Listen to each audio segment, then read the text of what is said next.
오늘도 만나서 늘 반갑습니다. 좋은 날입니다. 인간은요, 본능적으로 죄를 짓기를 참 좋아합니다. 그리고 하나님을 멀리 하고자 합니다. 사람들은 대부분 그렇습니다. 이스라엘 백성도 이런 점에서 마찬가지였습니다.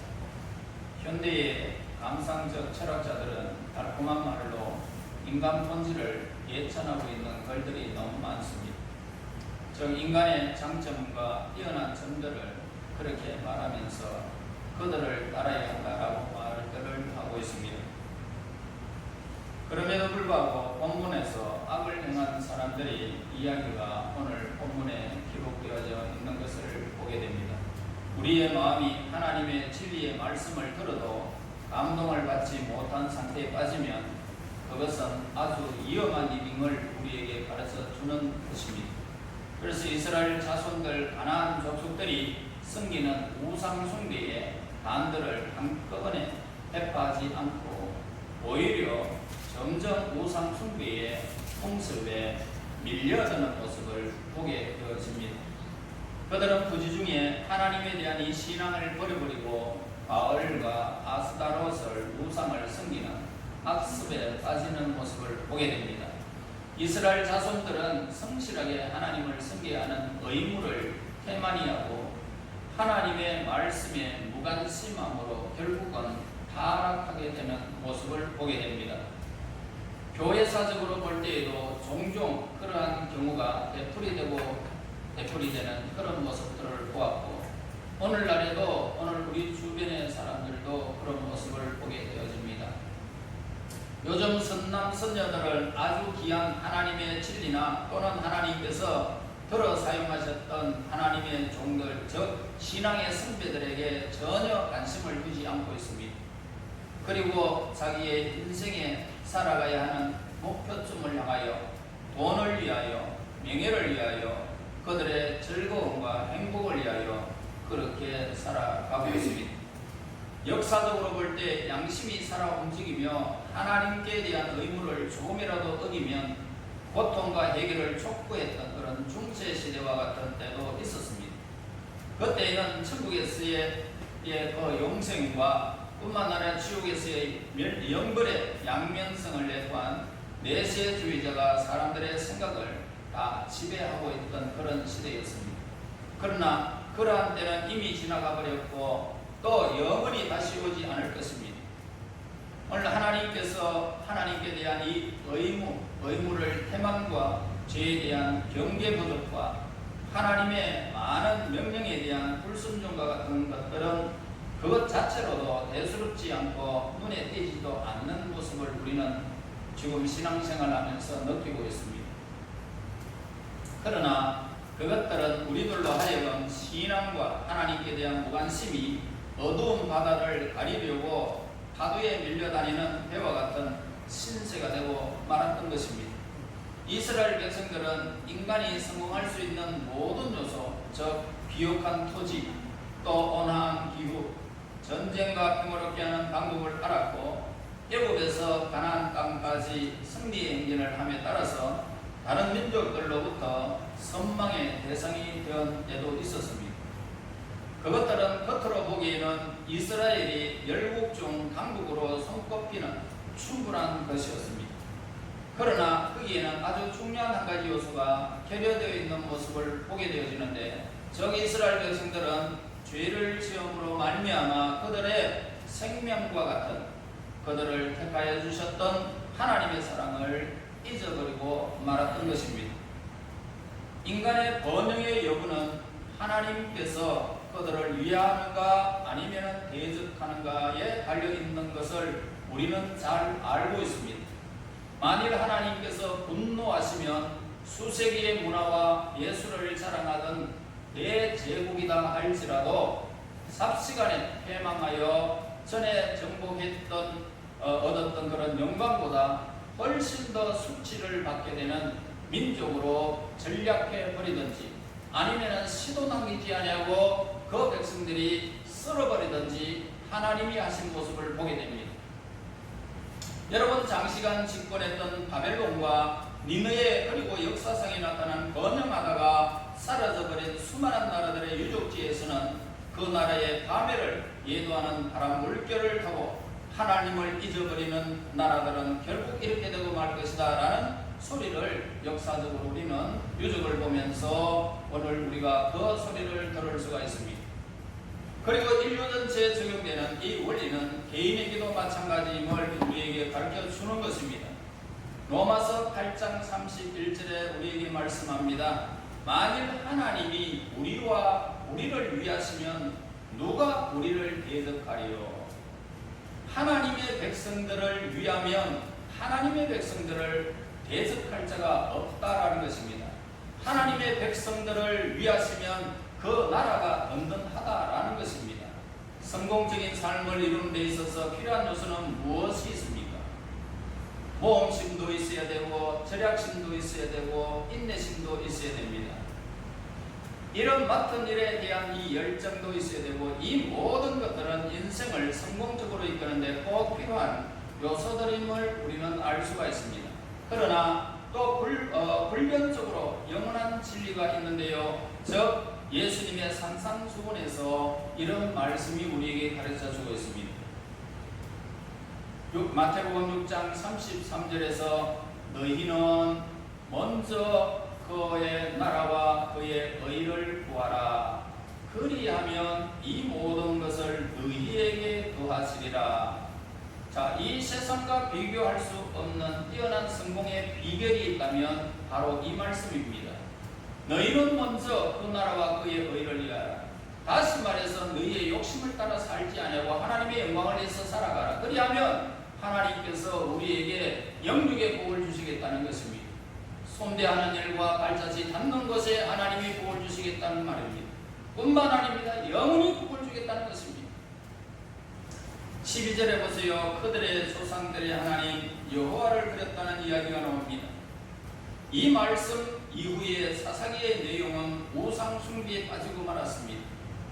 그리고 하나님의 심판을 받아버리고 또 버려지고 구원하시는 일, 그리고 짧은 기간 동안에 신앙의 부흥이라는 4가지의 지루한 일들이 계속적으로 역사적으로 반복되는 일들이 사사기에서 일어나고 있습니다.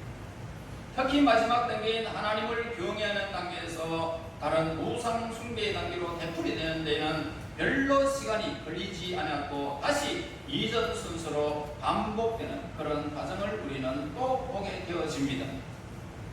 구약에 이 기록되어 있는 이스라엘의 역사는 다른 민족들의 역사들과는 다른 변칙적인 그런 특징을 나타내고 있는 모습을 보게 되는데요. 저 이스라엘의 역사 중에는 자기 민족의 허영심을 만족시켜 줄 수 있는 내용이 전혀 언급되어 있지 않았고 민족의 죄를 다루고 있는 것은 구약의 이스라엘 역사 외에는 다른 민족에게는 없었던 내용들이었습니다.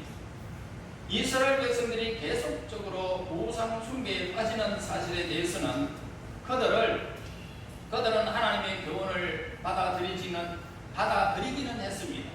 하나님의 교훈을 받아들이기는 했지만은 신앙의 순결을 지키고 우상 숭배를 버리라는 엄한 명령에는 불완전했던 모습을 보게 되고, 그래서 부지중에 가나안에 전박하고 형식적인 우상 숭배자들과 타협하게 되었다라고 해석하는 것이 타당할 것입니다. 그러면 우리는 이스라엘 백성들에게 대해서 배은망덕하고 다시 반복해서 죄를 또 이렇게 반복해서 죄를 짓고 또 우상 숭배지에 빠져들어가는 이 속물이라고 비난하는 대신에 그 역사를 거울 삼아서 우리도 방심하는 사이에 우상 숭배죄에 빠지거나 그와 비슷한 다른 죄에 빠져들지 않도록 하기 위해서 깊은 하나님과의 관계에 있는 신앙을 가져야 되겠다라는 교훈을 우리는 받게 되어집니다. 여러분, 타락한 이 세상은 늘 우리를 강하게 유혹하고 있습니다. 또 우리 하나님께서는 우리를 붙들어 주시지 않으시면 우리도 이스라엘 백성들처럼 세상으로 들어갈 수밖에 없고 죄악에서 나만을 위한 세계에 빠질 수밖에 없다는 사실을 우리는 보게 되어집니다. 타락한 우리 인간에게 있어서 우상 숭배 또는 세속에 물들게 하는 마귀의 유혹은 당연히 오늘 모든 하나님의 백성이든지 아니든지 모든 백성들에게 따라오는 것입니다. 마귀가 우리를 유혹하려고 안팎에서 강하게 잡아당기는 힘이 강하기 때문에 우리가 하나님을 전적으로 의지한다는 것은 결코 쉬운 일은 아닌 것입니다. 다시 말해서 이스라엘 백성이 우상 숭배에 빠지는 것은 하나님을 전혀 경외하지 않았던 것을 뜻하는 것이 아니라 그들이 하나님을 경외함과 동시에 바알과 아스다로 등 우상 숭배를 겸하여 그들은 모든 것을 다 수용했던 것을 보게 되어집니다. 여러분, 육신의 생각은 우리의 모든 삶에 있어서 거둘 것이 없습니다. 하나님과 대적할 뿐이라는 것입니다.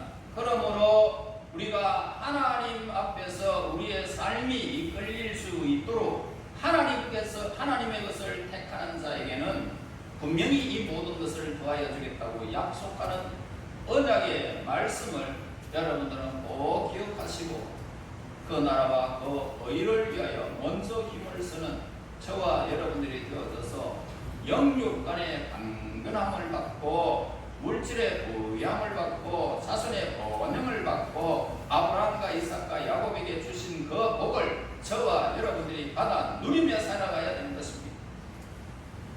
이렇게 불합리하게 하나님과 겸하여 우상을 섬기는 것은 오히려 다신론과 본질적으로 일치하는 것입니다.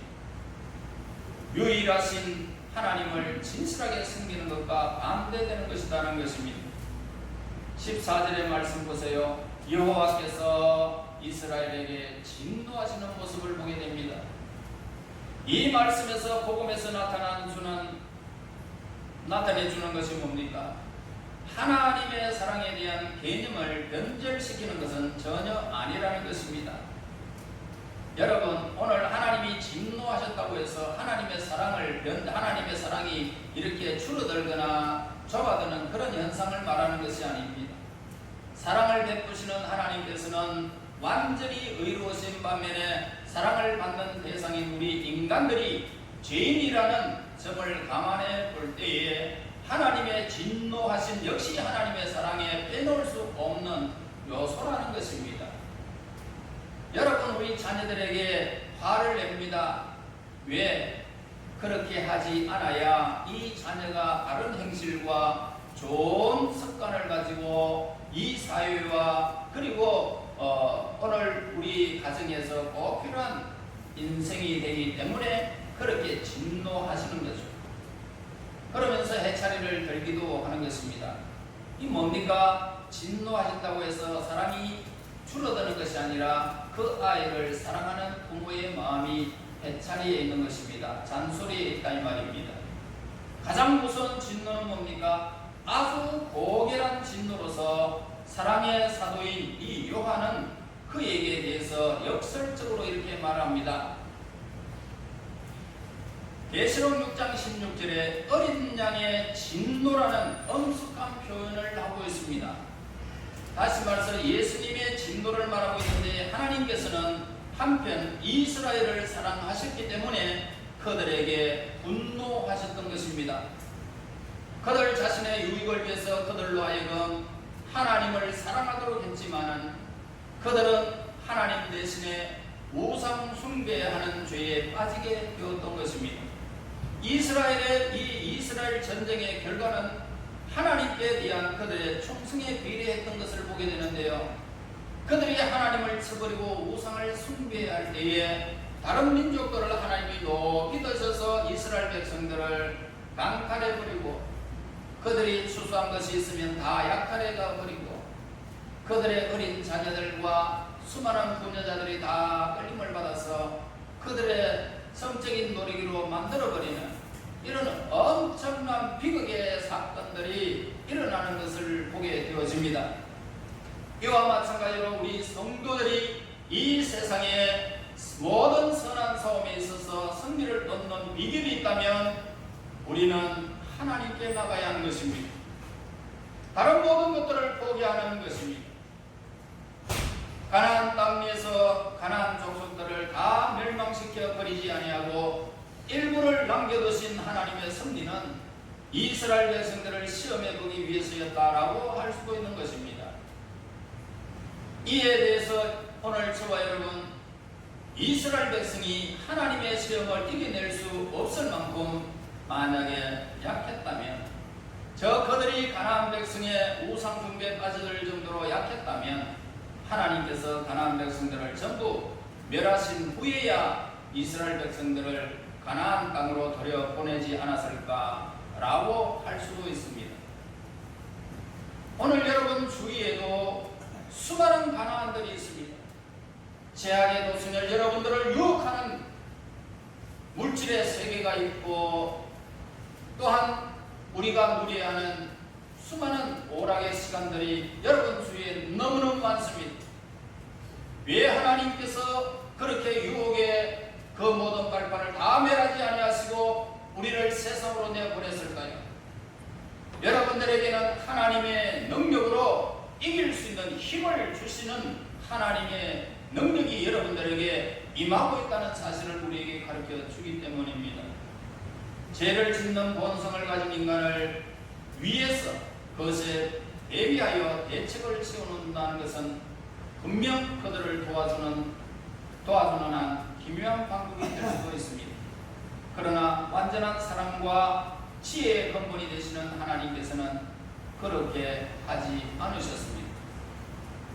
온실은 식물을 외부 기후의 영향에 관계없이 싱싱하고 튼튼하게 키우기 위해서였습니다.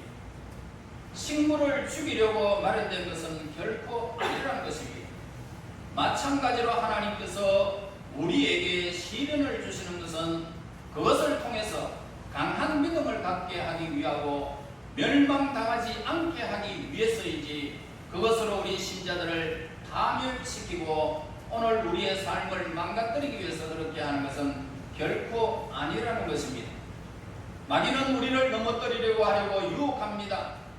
하나님께서는 그 자녀된 우리들을 연단시키기 위해서, 또는 그것을 통해서 우리로 하여금 더 강해지기 위해서 오늘 시험하는 도구에 불과한 것입니다. 18절 보세요. 여호와께서 그들을 위하여 사사들을 세우실 때에는 그 사사와 함께 하셨고, 그 사사가 사는 날 동안에는 여호와께서 그들을 대적의 손에서 구원하셨으니, 이는 그들이 대적에게 압박과 괴롭게 함을 받아 슬피 부르짖음으로 여호와께서 뜻을 돌이켰었음이거늘 라고 말씀합니다. 여러분, 이 말씀에서 하나님을 인간과 같이 감정과 의지를 가지신 분으로 의인화된 모습을 우리는 본문에서 발견할 수가 있습니다. 하나님께서는 이전에도 이스라엘 백성들에게 편벌을 내리기로 하셨지만은 후에는 그들이 슬피 부르짖는 그 모습을 보고 그들을 구원하려고 하셨던 모습을 보게 됩니다. 여러분, 우리가 겉으로 보기에는 14절과 18절 보세요. 14절에는 하나님이 진노하시는 모습을 기록하고요, 뿐만 아니라 18절에는 뜻을 돌이키시고 라고 하는, 여러분 여기에서 일치되지 않는 것처럼 보이지만은 궁극적으로는 같은 목적을 가진 것이라는 겁니다. 서로 조화를 이루는 것입니다. 수술에는 환부를 칼로 딱 자르는 모습이요, 베어내는 모습을 보게 되겠죠. 베어내지만은 베어낸 부분을 꿰매는 과정도 포함한 것이 수술인 것입니다.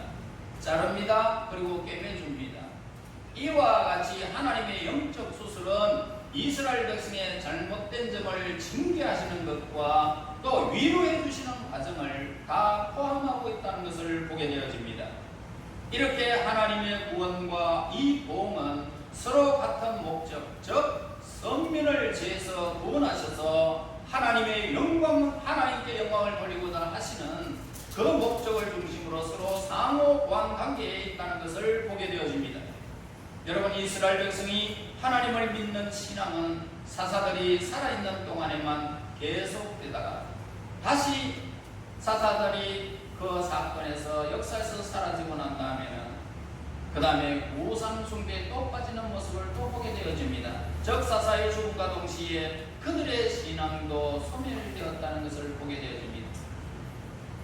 19절에 그렇게 말씀합니다. 그 사사가 죽은 후에는 그들이 돌이켜 그들의 조상들보다 더욱 타락하여 다른 신들을 따라 숨기며 그들에게 절하고 그들의 행위와 패역한 길을 거치지 아니하였으므로 라고 합니다. 여러분, 사사가 죽은 후에는 그들이 돌이켜 그 열조보다 더 패역하여 하나님을 저버렸다는 이야기입니다. 하나님께서 과연 사사와 함께 사라졌을까? 이스라엘을 대적의 손에서 구출하신 분은 사사였습니까? 아니면 그들을 사랑하시는 하나님이셨습니까? 우리는 하나님께서 죄인을 위해서 참고 기다리시는 사랑을 깨닫고 죄를 지었을 경우에는 빨리 회개하도록 해야 할 것을 다짐해 보는 것입니다. 또한 온 우주의 질서와 생사화복을 주관하시는 그분은 오직 우리를 사랑하시는 하나님이심을 우리는 깨닫게 되어집니다. 여러분, 한 공동체 내의 구성원들이 죄를 짓게 되어지면 이상하게도 전 구성원들이 똑같은 죄를 범하는 경우들을 종종 우리는 경험하게 되어집니다. 사람들은 누구나 모방하기를 굉장히 좋아합니다. 모든 공동체는 각 공동체 나름대로의 어떤 독특한 공통성을 나타내고 되어집니다. 즉 각자가 어떤 개성을 가지고 있음과 동시에 구성원 전체가 언어와 생각 또는 생활 습관 등으로 공통성을 지니게 되어지는 것입니다. 따라서 이스라엘 백성은 전체적으로 우상을 숭배하는 경향을 나타내었던 것입니다. 이 사실을 이미 아시는 하나님께서는 이스라엘 백성에게 가나안 족속을 다 내쫓아버리시고 그 우상의 단을 해파하려고 했는데 그들은 하나님의 말씀을 듣지 아니하고 오히려 가나안 백성들을 보듬어주고 그리고 그 우상 숭배를 해파하지 아니하고 우상의 제단을 해파하지 아니하고 우상 숭배를 따라했던 것입니다. 자, 19절에서 이스라엘은 깊은 죄에 빠지게 되어집니다. 이것은 너무나도 슬픈 일이 아닐 수가 없습니다. 그러나 타락한 세상의 역사에는 이러한 일들이 늘 거듭되어 왔다는 것입니다. 개가 마치 바다의 물결, 바다의 민물처럼 해변으로 점점 밀려오는 것처럼 이 죄악의 물결은 계속적으로 진행되어 오고 있는 것입니다. 물결이 해변으로 몰려오면 계속 그곳에 머물러 있는 것이 아니라 다시 뒤로 쑥 밀려갔다가 다시 또 올라오는 이런 일들이 계속 반복되는 것을 보게 됩니다. 그래서 조금 전에 물이 들어 빠진 그 지역을 이제 비어있는 지역도 있었지만은 저 물이 뒤로 빠지면서 그곳에 있던 모든 잡동사니들을 바다로 휩쓸고 가버리고 마는 것을 보게 됩니다.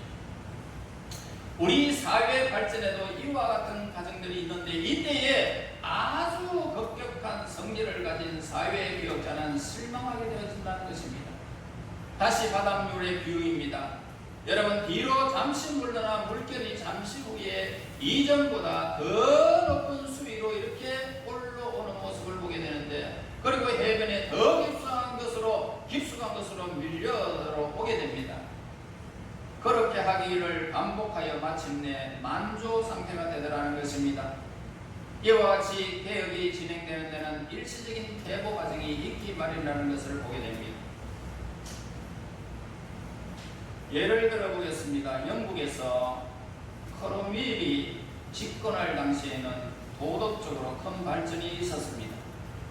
그러나 그가 사망하고 찰스 2세가 즉위하자 도덕적 발전의 물결은 뒤로 밀려나고 영국은 다시 도덕적으로 문란해지고 타락하기 시작합니다. 그러나 그것은 일시적인 후퇴일 뿐이었습니다. 얼마 안 가서 영국에서는 다시 정의의 깃발을 세워지고 도덕 질서가 잡혀져서 이전보다 더 도덕적으로 훌륭한 국민이 되었던 것입니다. 이렇듯 우리가 깊은 죄악에 빠졌을 때조차도 하나님께서는 우리가 그러한 비참한 상태에 계속 머물기를 원치 않으시는 하나님이십니다. 하나님께서는 마치 뒤로 잠시 물러나 물결이 곧 다시 더 높은 수위로 해변 깊숙이 밀려오듯이 우리가 회개하고 이전보다 더 깊은 신앙이 깊어지기를 하나님은 원하고 계시는 것입니다.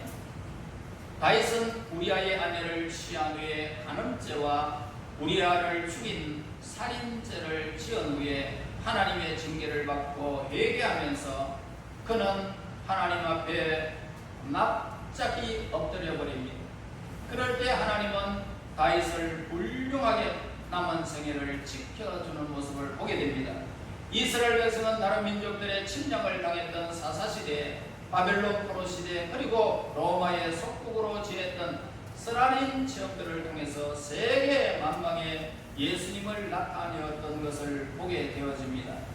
여러분, 지금도 이스라엘 백성들과 하나님은 함께 하시는 모습을 보게 됩니다. 여러분, 사사시대에는 이스라엘 민족을 침략했던 족속들에게 하나님의 능력을 보여줌으로써 그들에게 하나님을 두려워하게 해주셨고, 바벨론 포로 시대의 이스라엘 백성은 각자 흩어진 곳에서 그곳 사람들에게 하나님에 대하여 알려주었고, 또 로마 속국되어졌을 때에는 유대의 온 백부장들이 유대 백성들로 말미암아 예수님을 믿게 되었던 것입니다. 그래서 이 복음이 날마다 번성하여 온 세계를 점령하고 말았던 것입니다.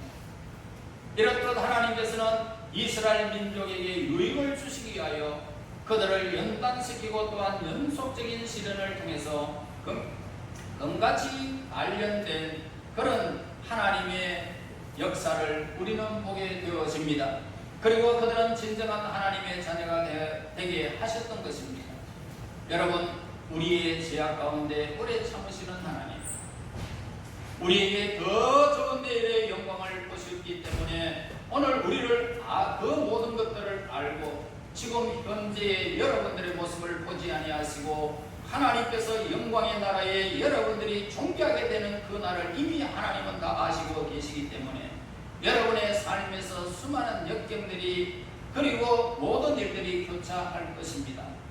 그러나 저와 여러분들을 금같이 오늘 우리를 사랑하시는 그 하나님의 손길 속에서 내 삶이 있다라는 것을 우리에게 가르쳐주는 본문의 메시지입니다. 여러분, 오래 참으신 하나님이십니다. 우리를 이렇게 기뻐하시기가 좋은 것으로 내일의 영광을 우리 하나님의 백성들이 다 누리기를 하나님은 원하고 계십니다. 그렇기 때문에 우리가 하나님이 기뻐하시는 것이 무엇인지 우리는 깨달아야 될 것입니다. 저와 여러분, 이 세상의 수많은 것들을 위하여 우리의 삶을 내동댕이 치지 마시고 하나님의 영광을 위하여 먼저 그 나라와 그 의를 구하여 하나님께서 주시는 그 영광을 더하여 주시는 그 하나님의 영광을 우리에게 필요한 모든 것들을 허락해 주시는 그 하나님의 영광을 하나님의 사랑, 우리를 사랑하시는 그 사랑의 하나님으로부터 늘 받아 누리고 그리고 그 영광을 늘 하나님의 영광을 늘 나타내는 저와 여러분들 되시기를 예수님 이름으로 축원합니다. 하나님 아버지 은혜를 감사하고 영광을 돌립니다. 하나님, 수많은 일들, 우리의 유혹된 일들이 우리 세상 살아가는 날 동안 너무너무 많습니다. 우리 하나님 백성들의 강한 믿음을 다하여 주시고 이길 수 있는 권세를 주셔서 이 땅의 삶의 수많은 일들에 몰두되지 않게 하시고 하나님을 향할 수 있는 믿음을 더하여 주시기를 원합니다. 우리 하나님, 내일에 더 좋은 것을 우리에게 보셨기에 하나님께서 오래 참으시는 줄로 믿습니다. 우리가 연단받아 해같이 빛나는 그날에 저들의 모든 하나님의 영광이 임하는 그날에 저들이 있도록 하나님 인도하여 주실 줄 믿습니다. 하나님, 수많은 역경 속에서 일어나게 하시고 하나님을 바라보게 하시고 회개하며 더 아름다운 내일의 영광을 차지하는 믿음의 용사들 되게 인도하옵소서. 예수님 이름으로